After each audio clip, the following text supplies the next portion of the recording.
Yo halo, kali ini saya mau bahas beberapa handphone atau gadget yang populer dan menarik selama tahun 2025 kemarin. Atau kita mau rewind lah ya.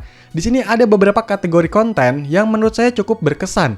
Kayak barang yang paling rame, paling murah, paling mahal, sampai yang nggak sesuai ekspektasi. Nah, yang pertama ada yang paling rame ditonton, yaitu konten handphone murah dan halu dari AI Smart Vphone yang harganya itu sekitar 100 ribuan.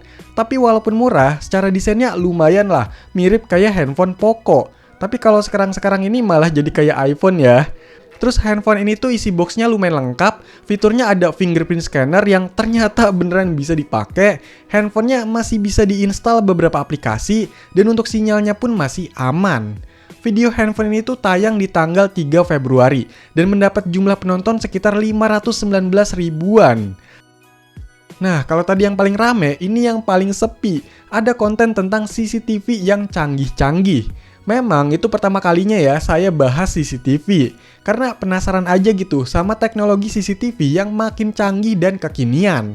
Misalnya CCTV tapi bisa jalan-jalan kayak mobil remote, ada CCTV yang pakai tenaga matahari dan support jaringan 4G, sampai CCTV yang harganya murah tapi fiturnya tetap canggih. Ya sayangnya video ini mungkin kurang masuk ya sama penonton di channel ini, karena baru pertama dan kurang greget kali ya. Jadi video yang tayang 12 Desember ini cuma ditonton sekitar 27 ribuan aja. Walaupun ini video termasuk borong-borong gitu ya. Lanjut, untuk video yang paling banyak mendapat like, yaitu handphone Universe Titan 2 yang tayang tanggal 5 Juli dengan total like sekitar 5.600-an. Saya rasa kenapa orang-orang pada suka, karena waktu itu pas handphonenya diperkenalkan, lagi ramenya berita handphone BlackBerry berkipet yang pakai OS pure Android. Terus ya mungkin banyak juga orang-orang yang dulunya suka BlackBerry jadi tertarik sama handphone ini. Atau yang memang suka aja sama handphone dengan desain yang anti mainstream atau jadul tapi speknya mantul.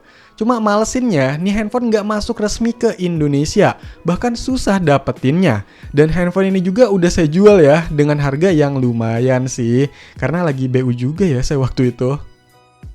Sedangkan untuk barang yang banyak dislike atau nggak disukai penonton, yaitu monitor portable gaming Armor V8, yang mana dapat 75 dislike untuk satu barang di video yang tayang tanggal 1 Mei. Sebenarnya barang ini menurut saya oke dan cukup kepake loh. Soalnya dia itu nggak sekedar jadi monitor portable, tapi udah bisa langsung main game juga di monitor ini. Selain itu, ada fitur-fitur multimedia lainnya. Dan monitor ini juga jadi andalan saya kalau mau satset cobain alat atau barang yang harus pakai monitor. Karena nggak perlu colok kabel lagi ya. Jadi banyak fungsinya lah. Cuma memang secara kualitasnya masih kurang dan harganya lumayan.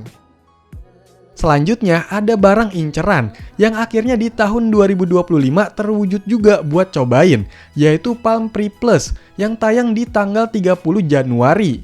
Handphone ini saya incer udah lumayan lama, susah banget nih dapetinnya. Di toko-toko online jarang yang jual, karena memang handphone ini udah lumayan lama dirilis, nggak resmi di Indonesia, dan kurang populer.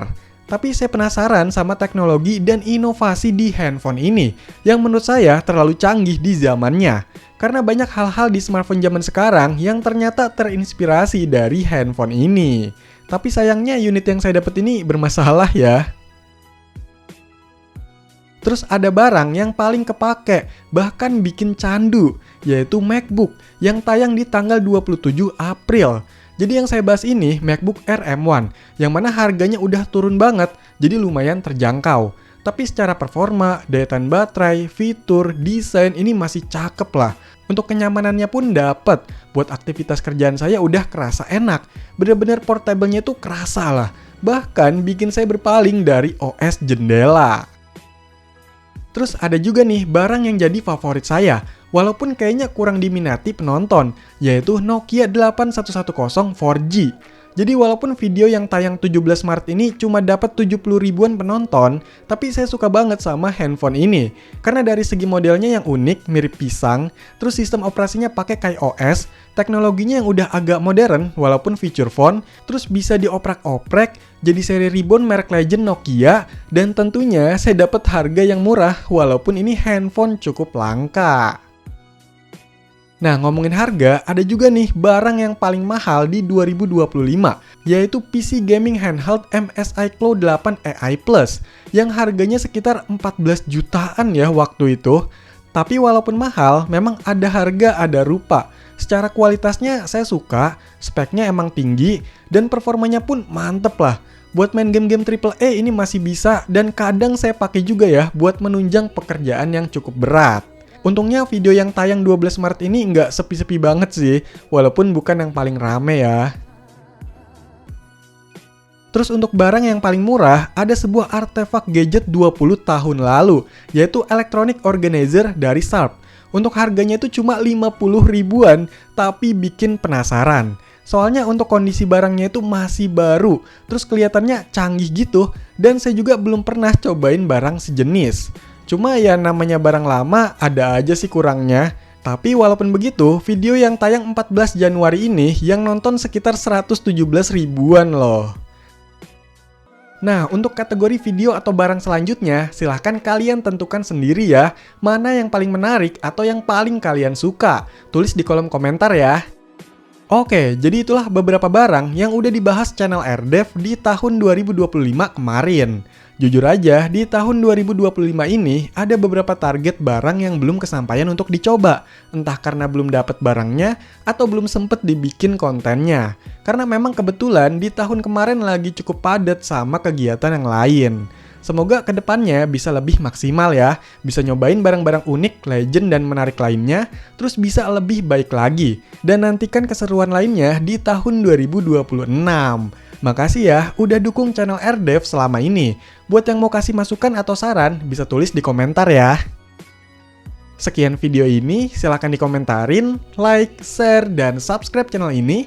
Terima kasih.